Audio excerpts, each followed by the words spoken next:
Hello, everyone. My name's Brennan Marr. That noise you're hearing is my ventilator. And welcome to Page Turners They Were Not, my Star Wars podcast. Today is my spoiler review of Episode 2 of The Mandalorian, entitled The Child. As I said, this is a spoiler review. If you have not watched the episode and or are not interested in spoilers, then you've come to the right place. If you haven't seen the episode and you don't want to be spoiled, you have been warned. All right. To put it succinctly, I love this episode. Now, does this episode do a lot to advance the story? Maybe not as much as the first episode did. But I think the second episode fit perfectly and was exactly the right kind of tone that we needed. This is a fun episode. And the reason that I think that's a good thing is because Star Wars is meant to be fun. This is definitely an episode that can be enjoyed by the whole family. Now, the first episode was fairly dark, and you could say it took itself very seriously. But I think the second episode reveals to us that the tone of this series, with any luck, is not doom and gloom. And not, oh, everything has to be dire and serious. But you're truly demonstrating the spirit of what Star Wars is. Star Wars is old-fashioned, pulpy adventure fun. It's very episodic in nature. Adventure serials, like sort of the serialized stories of Flash Gordon and Buck Rogers. And tune in next time to find out, very much in that tradition. An Indiana Jones style. And this episode definitely is. So, let's recap it. But instead of me going through the plot, I'm going to put it in a different way. Imagine, if you will, that this episode is like a kid with a box full of Star Wars action figures. Jon Favreau is a kid, the creator of the show, by the way. Imagine a young Jon Favreau dumping out his toy box of Star Wars figures and coming up with a story using his toys. So, if you will, permit me, I will recap the story in that way. So, pretend that Boba Fett and Baby Yoda are going along, and then they have to fight Boss. And then they come to their spaceship, and the Jawas have taken it apart. And Boba Fett chases the Jawas and chases them in their sandcrawler. And tries to get it back, but he keeps getting beat up, and it doesn't work. And then he gives up, and he goes to his friend, the Ugnaught. And the Ugnaught says, don't worry, we're going to go trade with the Jawas, because they didn't destroy your stuff. So the Ugnaught and Boba Fett and Baby Yoda travel to the Jawas, and they want all kinds of stuff, and Boba Fett's like, no way. And the Jawas are like, fine, if you'll go and get an egg from a woolly rhinoceros, we'll give you your stuff. So, Boba Fett and Baby Yoda go And they get the egg, and then the rhino attacks him. And Baby Yoda uses the Force, and they defeat the rhino and take the egg back to the Jawas, which is just an egg the Jawas want to eat.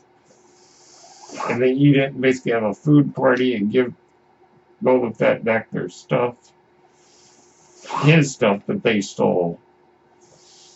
And he and Ugnaught put it back together, and then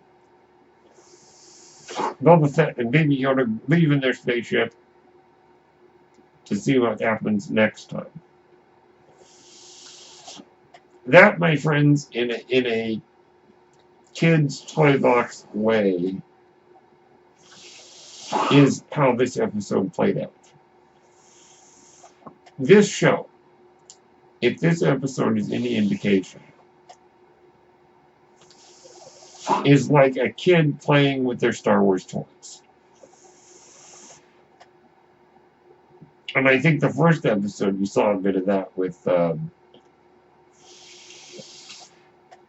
like IG-11 and things like that. So really, that's what this is. It captures that spirit. And to me, that's exactly what I think the show needs to be. Now, this does beg questions about what's going to happen in the next episode. So, the Mandalorian and Baby Yoda have left what we assume is Tatooine. And now, I think the question is going to be, is the Mando going to turn in Baby Yoda to those Imperial guys who want him? Or not?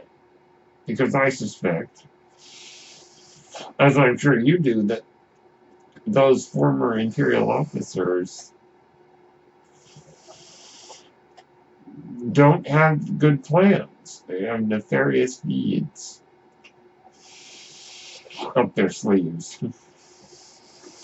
Now, to be clear, no, it's not actually Yoda. Yes, I get that. But if you're not aware, Yoda's species,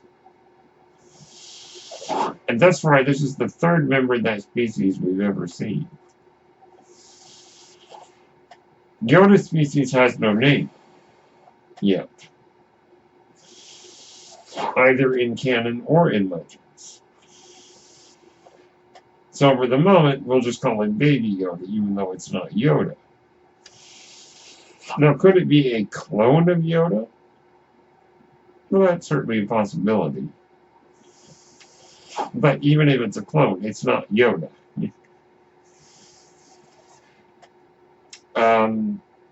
But I imagine that if this species is naturally sensitive to the Force, which I think it might be because of all three members of Yoda's species that we have seen, all of them are Force sensitive. Considering also how powerful this Baby Yoda is, or toddler, that's saying something. And I imagine that maybe that's the reason why these Imperial officers want it. At least I assume they're with the Empire, or at least were with the Empire once upon a time.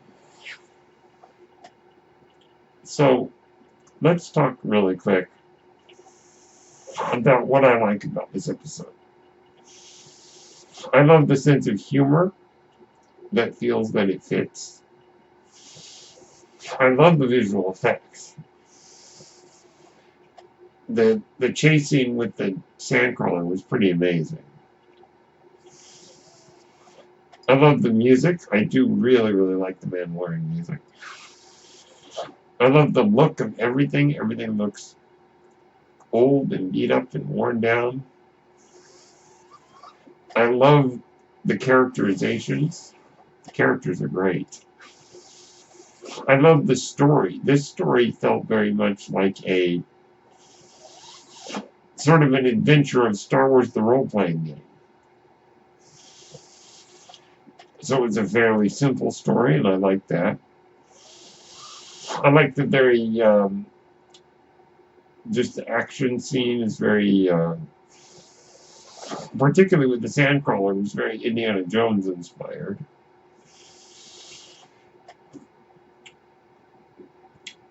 I just love the cinematography, by the way, it's gorgeous. The acting is great. All in all, this is a marvelous show. And this second episode is an amazing addition. And I really hope that this captures sort of the spirit of what the rest of this series is going to be like.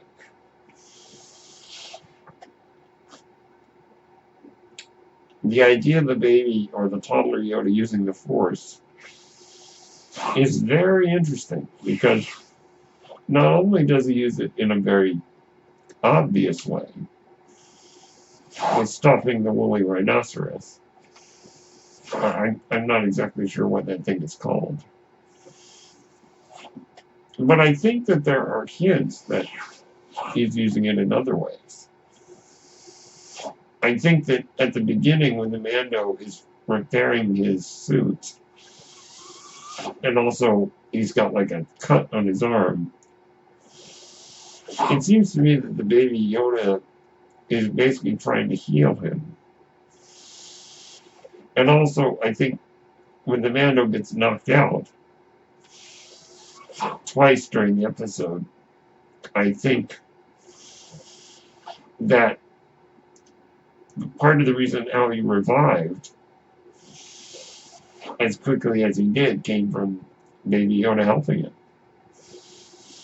So the infant seems to have a very raw talent in the Force and seems to be naturally drawn to trying to use it, even though he probably doesn't fully understand it. And I think that's fascinating, and I like the idea that he kind of went into a deep sleep after stuffing the rhino, because that really required a lot of effort. And it's a very interesting idea that it's almost instinctual with the baby. I really like the characterization of the Mando himself in this episode. We really got to see his kind of personality. And see that he is pretty awesome, but he's not great at everything. And he's not the most patient individual. I like that. And he really kind of has a sort of a dry sense of humor. So really, this is a wonderful, wonderful episode that I very much enjoyed, that I think was very much in the spirit of what Star Wars was always meant to be.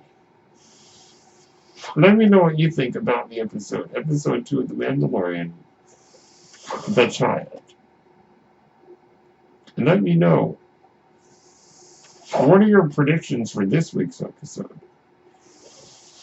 My name is Brendan Moore, that noisy hearing my ventilator, and thank you for tuning in to Page Turners They Were Not, my Star Wars podcast. May the Force be with you.